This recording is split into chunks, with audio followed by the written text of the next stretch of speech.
राज्यसभेची निवडणूक होऊ घातली आहे। भाजपने आपली रणनीती ठरवली आहे, पण राष्ट्रवादीच्या फुटीमुळे भाजपचं गणित बिघडलंय।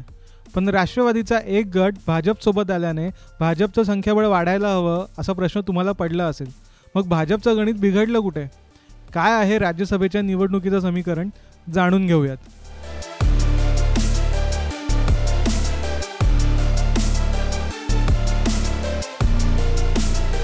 सकाळ वृत्तपत्रासाठी मृणालिनी नानिवडेकर यांनी ही बातमी दिली आहे।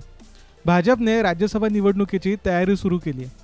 भाजपने राज्यसभेसाठी 4 उमेदवार देण्याचा विचार केला होता, पण निवडणूक आयोगाने शरद पवार यांच्या गटाला मान्यता दिली आहे।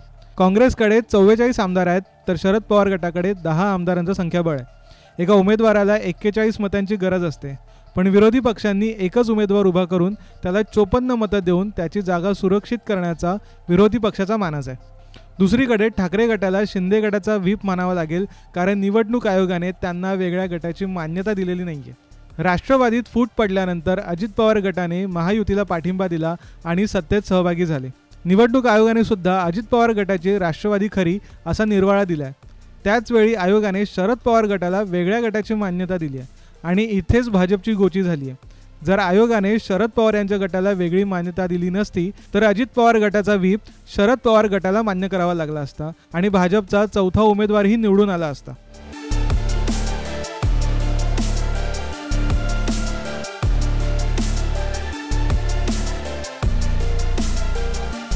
आशेचा किरण।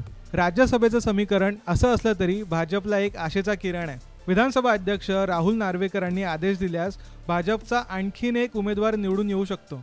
नार्वेकरांनी जर अजित पवार गटाचा व्हीप पाळावा लागेल असा आदेश दिला, तर शरद पवार गटाच्या आमदारांना तो व्हीप पाळावा लागेल आणि नार्वेकर विधानसभा अध्यक्ष म्हणून असा निर्णय देऊ शकतात, असा अंदाज काही घटनातज्ञांनी व्यक्त केला। भाजपने राज्यसभा निवडणुकीची जोरदार तयारी केली। विरोधी पक्षांनीही या निवडणुकीसाठी कंबर कसली आहे। आता भाजपचा चौथा उमेदवार निवडून येणार की विरोधी पक्षाचा उमेदवार जिंकणार, हे आता राज्यसभा निवडणुकीतच कळेल। ब्युरो रिपोर्ट, साम टीव्ही न्यूज, मुंबई।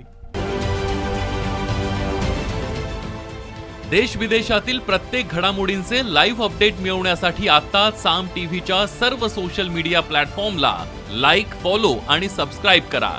तसंच सर्व नोटिफिकेशनसाठी बेल आयकॉन प्रेस करायला विसरू नका।